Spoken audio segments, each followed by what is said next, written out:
J'ai commencé un métier d'interprète traducteur il y a déjà 12 ans. C'était un travail où j'étais de base toute seule. C'est moi qui gérais mon temps et c'était une quête d'identité. Donc j'étais animée par ça, j'ai toujours été motivée par ça. Les années ont passé, j'ai toujours réussi à trouver un équilibre entre ma vie professionnelle, ma vie à la maison, avec les enfants au fur et à mesure qui sont nés, même en tant que femme. J'ai pas eu de soucis au niveau de ça. Sauf que quand j'ai eu ma deuxième, j'ai voulu un petit peu m'arrêter parce que je voyageais beaucoup sur toute l'Île-de-France. Ça devenait un petit peu très dur à gérer avec les enfants. Donc, à ce moment-là, je rencontre une association qui faisait à peu près les mêmes choses que je voulais transmettre, que je voulais développer. Tout a bien commencé. C'était une association et je pense que je me suis engagée plus avec mon affect. Donc, j'ai complètement, j'ai donné tout ce que je portais, tout ce que je connaissais, tout mon savoir-faire, en voulant transmettre, en voulant être dans le social, dans l'humain, en oubliant que, finalement, même si je suis engagée dans une association, je reste salariée et je dois aussi avoir un cadre sécurisant. Et ça, je pense que à ce moment-là, je l'avais pas en tête. J'ai plutôt vu l'engagement, j'ai mis l'engagement en priorité et je pense que Covid a beaucoup bouleversé les choses parce que quand il y a eu Covid, finalement, il y a eu les enfants, l'école à la maison.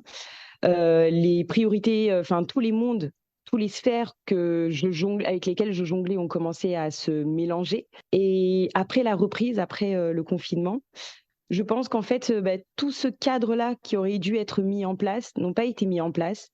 Et j'ai continué en fait à mélanger le travail dans la maison, à faire des réunions à pas d'heure, à ramener en fait tous ces projets-là dans ma tête, enfin même sur les temps de qualité que je devais passer avec mes enfants. Et en fait, c'était beaucoup trop pour moi. Et je pense que j'ai perdu aussi ma motivation, ce qui faisait que je m'étais engagée. Il y a beaucoup de choses. Il y a aussi au niveau du travail, il y a eu de l'harcèlement moral. Il y a beaucoup. Enfin, à un moment donné, j'ai été mise à l'écart, peut-être parce que j'apportais beaucoup trop en fait à l'association.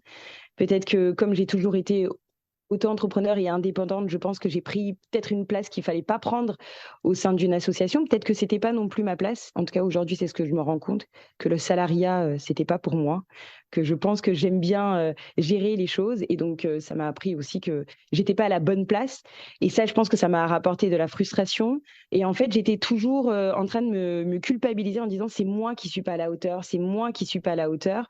J'ai cru en ça jusqu'à ce que en fait mon corps me montre que je ne supportais plus rien du tout.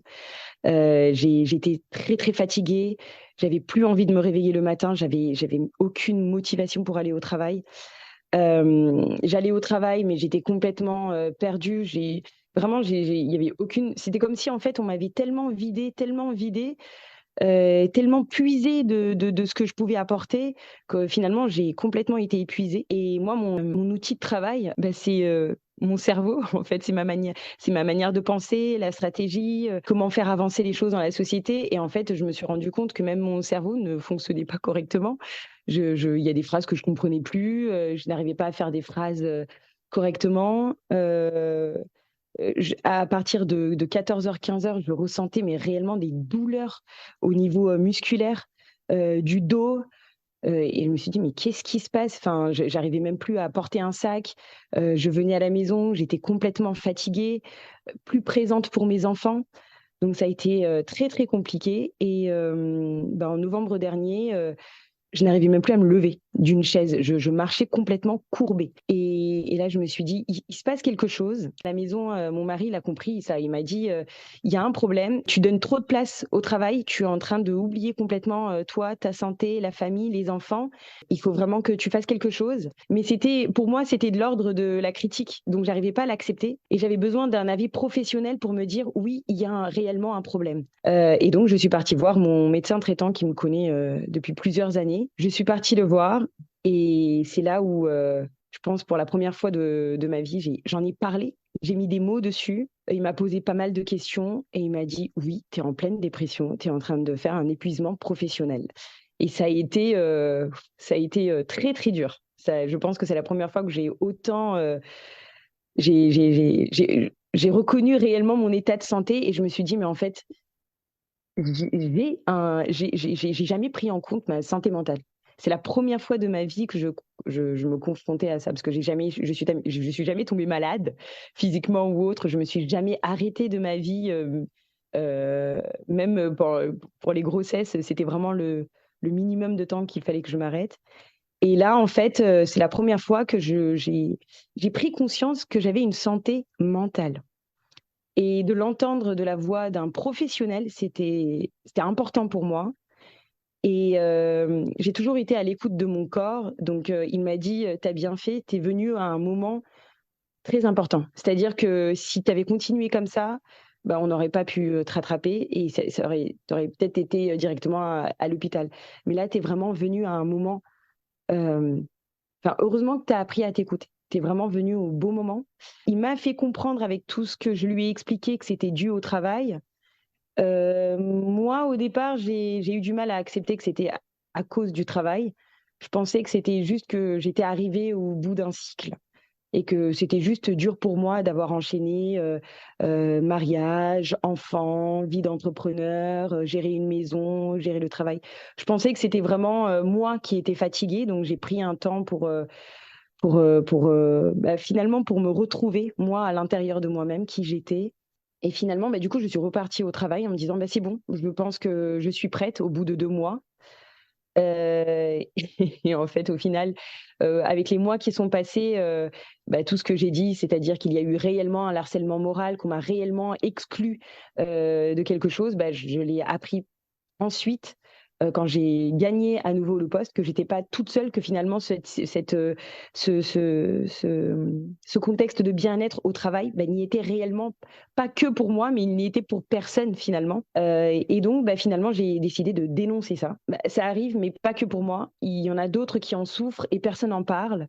Donc finalement, bah, je suis rentrée, j'ai appris un nouveau monde, le monde du travail, le monde du droit du travail. Donc j'ai fait mes recherches. C'est là que j'ai mis des mots et que j'ai compris ce que c'était le burn-out, que j'avais réellement fait tous les passages du burn-out, de vraiment jusqu'à l'effondrement, jusqu'à l'épuisement total.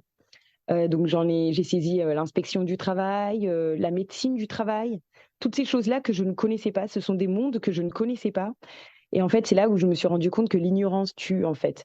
Tant que, bah, comme je ne connaissais pas ce droit du travail-là, comme je m'étais engagée avec l'humain, l'affect, je n'avais pas fait attention que, bah, on est quand même dans un état de droit, qu'il y a des droits, et qu'il y a aussi des droits au travail, autour de la santé, du bien-être au travail et que, bah, il faut aussi, connaître toutes ces choses-là avant de s'engager aussi dans un métier, qu'on soit entrepreneur ou dans le travail. C'est des choses qui sont là pour nous protéger et ça m'a fait énormément du bien que, bah, ces choses existaient, que ces choses avaient déjà été écrites, autant sur le burn-out, sur l'épuisement professionnel, mais autant sur, les moyens de prévention, sur tout ce qui existe autour, la thérapie et autres et ça m'avait fait énormément du bien et plus j'en parlais et plus ça m'a fait du bien et plus j'en parlais et plus je me suis ouverte, on va dire à la détresse aussi des autres professionnels avec lesquels j'ai travaillé et en fait, je me suis rendu compte que, bah, c'est quelque chose qui touchait énormément de personnes et qu'en fait, on n'en parle pas et ça touche vraiment tous les domaines.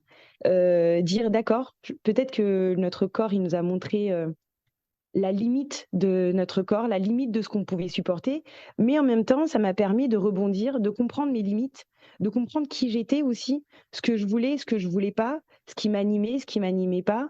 Et aujourd'hui, c'est devenu une expérience, peut-être qui a été très, très dure parce que ça a été des mois, parce que le jour où j'ai compris que je faisais un épuisement professionnel et qu'on a mis des mots dessus, bah, en fait, c'est comme si mon corps, il avait besoin d'entendre ça et j'ai passé des jours à dormir. Jamais de ma vie j'ai fait une sieste. Je ne comprenais pas pourquoi mon corps avait besoin de dormir, de se régénérer, de se remettre en marche. Je marchais plus. Je commence, là actuellement à faire des promenades, à marcher, à respirer, vraiment à respirer, de me laisser du temps aussi de penser. Je pense donc je suis, je crois que c'est ça. Mais c'est vrai, à un moment donné, je pense que j'ai arrêté de penser et que je travaillais machinalement et je suis devenue une machine au lieu d'être l'humain avant tout moi aujourd'hui je dis merci à mon corps de m'avoir, fait signe, de m'avoir dit qu'il existait, que, bah, pour pouvoir marcher, il fallait que âme, corps et esprit soient ensemble Et aujourd'hui, voilà, c'est une expérience que aujourd'hui j'ai décidé d'en parler, surtout parce que c'est important et on est beaucoup à le traverser, mais on le dit pas, on le parle pas et c'est tellement important d'en parler, de sortir de ça, de mettre des mots parce que on a peut-être mis le mot épuisement professionnel, mais au-delà de ça, pour moi, c'est, partir à la découverte de soi, mais partir à la découverte de ce qu'on est à l'intérieur, en fait, de ce qui fait que on est là, en fait, on est vivant.